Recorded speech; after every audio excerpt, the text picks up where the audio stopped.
రాష్ట్రంలో గ్రామీణాభివృద్ధికి తమ ప్రభుత్వం పెద్దపీట వేస్తుందన్న AP deputy CM Pawan Kalyan. 1,00,000 వ్యవసాయ కుంటలను రైతులకు అందుబాటులోకి తెచ్చామన్న పవన్. కేంద్రం నుంచి సంపూర్ణ సహకారం అందుతోందని వ్యాఖ్య.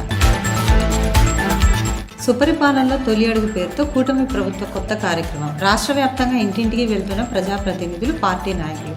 ఏడాది పాలన, సూపర్ 6 అమలుపై ప్రజలకు ప్రత్యక్షంగా వివరణ.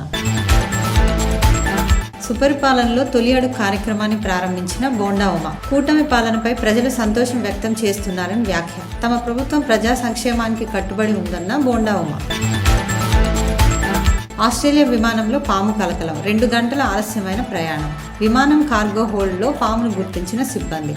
విషరహితమైన గ్రీన్ ట్రీ స్నేక్గా గుర్తింపు. చాకచక్యంగా పామును పట్టుకున్న నిపుణులు.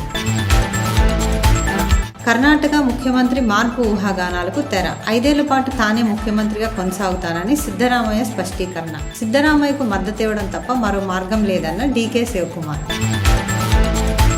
కేతిరెడ్డి పెద్దారెడ్డికి ఇదే నా ఫైనల్ వార్నింగ్ అన్న జేసీ ప్రభాకర్ రెడ్డి. గత 5 ఏళ్లలో తనపై, తన కుమారుడిపై అక్రమ కేసులు పెట్టి వేధించారని ఆగ్రహం. 100 ఎకరాల భూ కబ్జాలకు పాల్పడ్డారని ఆరోపణ. తాడిపత్రి ప్రజలే పెద్దారెడ్డిని ఊళ్ళోకి రానివ్వడం లేదని వ్యాఖ్య.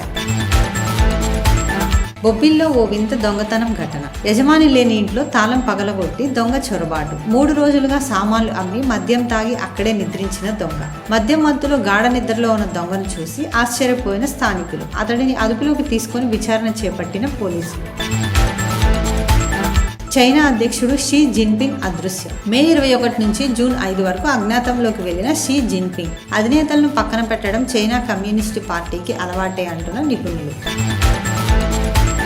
హిమాచల్లో జల విలయం, 51 మంది మృతి. వరద సంబంధిత ఘటనల్లో మరో 22 మంది గల్లంతు. ఉగ్రరూపం దాల్చిన బియాస్ నది. పలు జిల్లాలో రెడ్ అలర్ట్.